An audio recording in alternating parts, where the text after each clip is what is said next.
We are live. Hello, folks. Bill and Brian here. Go get your cup of coffee. Brian, let's roll that logo. Yep. Get your cup of coffee because it's going to be a fun ride.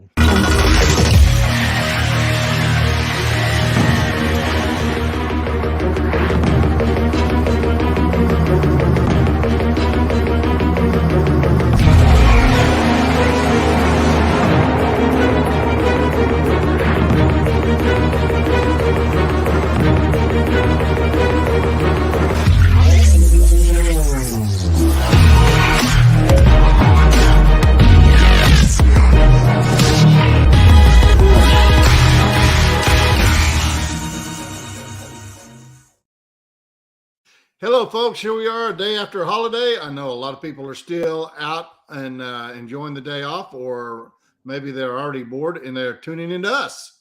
So today we're going to talk a little bit about, I guess the way to describe it is the global impact of crude oil.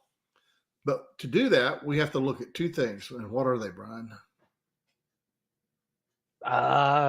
Location and location. And location. Location. So on that front, we're going to talk about WTI. So people in the United States, they look at NYMEX and they say, where is crude oil today? And in the United States, what do we look at? We look at WTI. So WTI is one of the products that it's traded. However, globally, most crude is transacted on Brent crude. So is Brent a dude? Is he a dude in London? Remember Brent? We knew a Brent. We knew several Brents. That's right. They had nothing to do with crude oil, though. Actually, some of them do. Hey, we have a Rogue Edge member, which, by the way, listen, reach out to us if you want to talk about it. All the charts that we're going to feature, except for the Google Maps, are on Rogue Edge, which is 150 interactive charts downloadable. You get weekly email with price direction for WTI, crude, WTI, natural gas, and heating oil. Access to 150 charts plus NGLs, a weekly video. NGLs, yes, processing economics. So we cover the energy spectrum. So, and one Brian, of the things. Are you saying, Ms. Vito, you're supposed to be some kind of expert in automobiles? Is that correct? Yeah.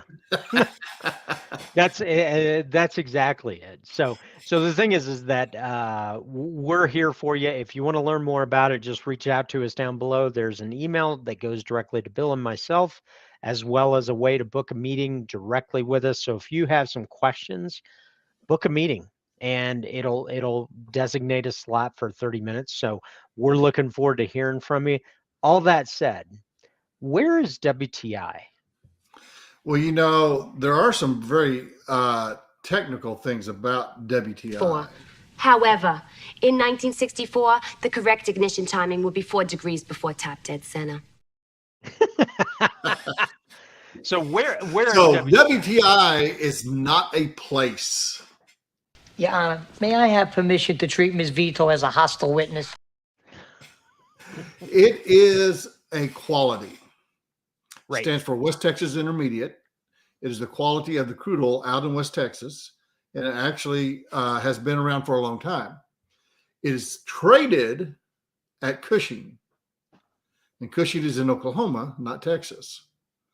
And so when we take a look, so when we take a look at Cushing, Oklahoma, it's right up here, right? Keep going. You're about there. Keep going. South of the river, bud. South of the river. No, wait. Let me see where you're at. It's right on 33. It's right on 33. Highway 33. Highway 33. East-west. Well, let's do this. Oh, you could just like type in the name. There it is. Yeah. So Cushing, Oklahoma is right here in between Oklahoma City and Tulsa. And just for reference, there's over 75 million barrels of storage at Cushing. And so what's fascinating is a lot of people don't realize WTI is the quality of crude oil that is traded on NYMEX. That's the quality.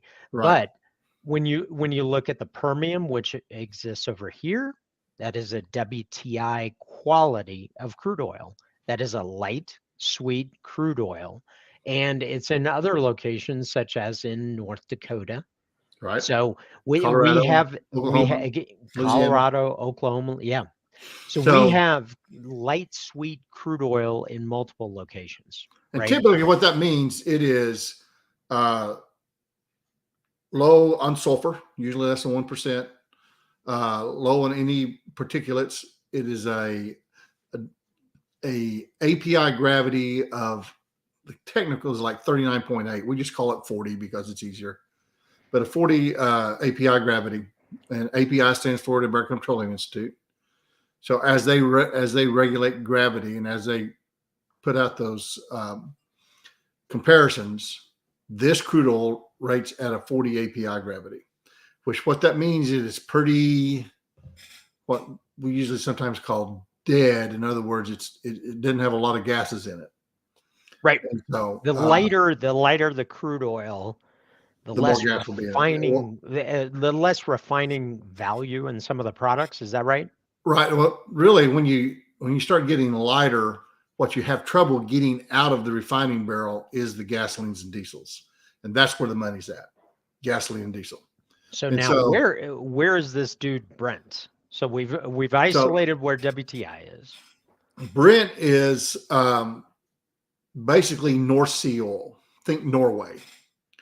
And so it is what was coming out of there, and it is a little, just a fraction lighter than WTI. I mean, I think what was about 38.6 or something like that API gravity.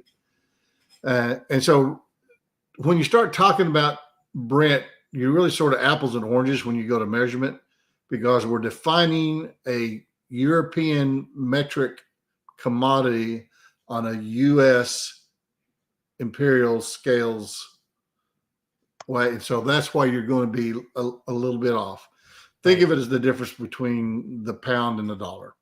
I mean, and so you got to come somewhere close to where it's at. And so they are relatively the same grade crude oil. Right. But what the difference is that most of the North Sea oil did not come to the U.S. It went to Europe. It went overseas, and therefore most overseas oil is priced on Brent. The ones that get priced on WTI are usually our imports. Our imports are priced on WTI. Now, the U.S. still imports, what we got on our balance, Brian, about 3-4 million barrels a day? Or are we up to 5? Well, our imports are 6.5, So but we're you go. exporting 5.3. And the difference is what we're exporting is usually stuff that we can't put through our refineries, because our refineries are designed for a lower grade crude oil. They like, you'll hear the term heavy crude. They like the heavy crude because they were designed and built back when we were importing a whole lot more crude oil from Saudi Arabia and from the Middle East. And it's a heavier crude oil.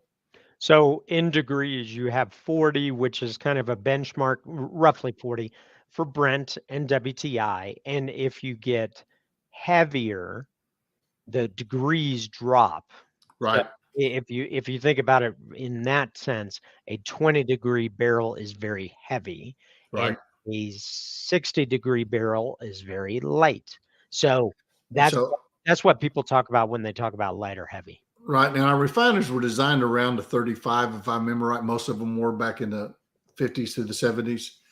And that was because they could get a better yield of gasoline out of that type of crude oil. They didn't have to deal with all the other stuff that comes with the crude oil. Realize that when you refine a crude oil, you get everything. You can't, when you refine a barrel of crude oil, you can't just say, oh, I just want diesel or I just want gasoline. When you refine it, you get it all. Yes. So anything that you can't use, you have to figure out a way to get rid of. And so what we have done is that because our cars run mainly on gasoline, when we refine gasoline, we would have too much diesel at a time. And so we would export the diesel to Europe, and they would import their gasoline to us because they had more diesel vehicles than they did gasoline. So when you see people talk about petroleum products, those are the refined product side of it. And that's where we make up our last of our imports because a lot of our imports are petroleum products versus just pure crude oil, because we can't refine it. We don't have the capacity to refine all of our demand. And now let's talk about the relative price difference between WTI and crude oil. So they have a WTI relationship. So WTI and Brent are always going back and forth. Think of it as the value of crude oil in the U.S. and the rest of the world is the only way I know how to describe it. So if you look at it right now, as of last week, $4.26. So Brent was $4.26 greater in price, relatively speaking, to WTI. So why is that important? Well, because right now people talk about $75 being the average crude oil price of where everybody can make money. They are talking about Brent. They are not talking about WTI. Right. And so if you have a $4 differential between Brent and WTI, that means the equivalent WTI price is $71. And so it's very interesting, and realize that while we are 20% of the consumption of the world, we are only 20% of the consumption of the world. Yep. So the other 80% can set the price on us. It has not always been this way. There were times when WTI we had a higher demand in the U.S. than they had in the world, and WTI was higher than Brent. And that actually existed until the shale revolution. Yeah, exactly. Like this is a price history chart. This is in Rogue Edge. So if you want to subscribe, if you're curious, click down below, send us an email, book a meeting with us. But WTI was higher priced than Brent. Right now we're $4 and what did I say? 69 cents, $4.69. And what you can see is that over time, right around 2010, we dropped, relatively speaking, versus Brent. Now, a lot of that had to do with the correlation on when we started producing a lot of crude oil, because you can see from that period that we're talking about, our crude oil production was relatively flat. And then what happened? The shale revolution. We started producing more and more and more, and basic supply and demand. And something to understand there on that line is that the demand production will always be behind demand. So the demand will come first and then the production. And so that's why that pricing is not a one-on-one comparison. So all that being said, so the idea here is that we live in a global economy when it comes to crude oil. Yep. And so if you're not considering what goes on in the rest of the world when you're trying to figure out prices on crude oil, if you're not following, the war in Ukraine is a big excuse, but more importantly is the demand in China, and something no one ever seems to talk about. And we'll do a session on this here in the next week or so. Is the demand in India. India is going to be really the one that it's going to be something worth watching. And if you haven't been paying attention to India, their demand is growing. So it's something that's really going to be. And where are they buying their crude oil right now? They're buying it from Russia. Yep. And they're buying it at sub price compared to Brent because of Russia's trying to finance a war. So all this stuff, it is what would you call it? It's a mystery wrapped in a riddle inside an enigma. Well, that's the reason that we actually created Energy Rogue is we wanted to provide access to a lot of different data points on supply, demand, exports, stocks, storage, so that you can figure out the answer to these questions and go, well, how important is OPEC? OPEC, well, they're going to cut. Well, what does that actually mean? And Right. what does that mean for United Arab Emirates? What does that mean for Saudi Arabia, Iran, Iraq, Russia? And You you can know, get the list of all those major OPEC companies right there on our site. So Yep. there's a lot of data here that where you can become much more informed about your decisions. So be sure, click below and subscribe to Energy Rogue Edge or book a meeting with Brian and I. We'd love to talk more about this. But man, it's a big world out there, and this is what happens when everybody has a ship. Yep. And so you can go to energyrogue.com. You can click on this button that sends us an email. You can also click the links in the video below. But you just click on this register button, and then you will see all the benefits that you will receive as a Rogue Edge member. So if you're interested, reach out to us. If you're not interested, that's fine. We just hope that you learned something. So if you learned something, please please subscribe, please comment. That stuff really helps our channel, and we appreciate you just stopping in to listen to us for a little bit, and hopefully we added a little bit of intelligence around what WTI is, what Brent is, and a And little what their knowledge. relationship, Yes. relationship is. And that's And what do we say at the end, wanted to do, Brian? that we appreciate you. And Thank you. thank you. And All thank right. you. Roll the Yeah. logo, brother. So listen, thanks so much. Thanks for stopping in, and we hope you have a fantastic day. And until next time, we'll see you then.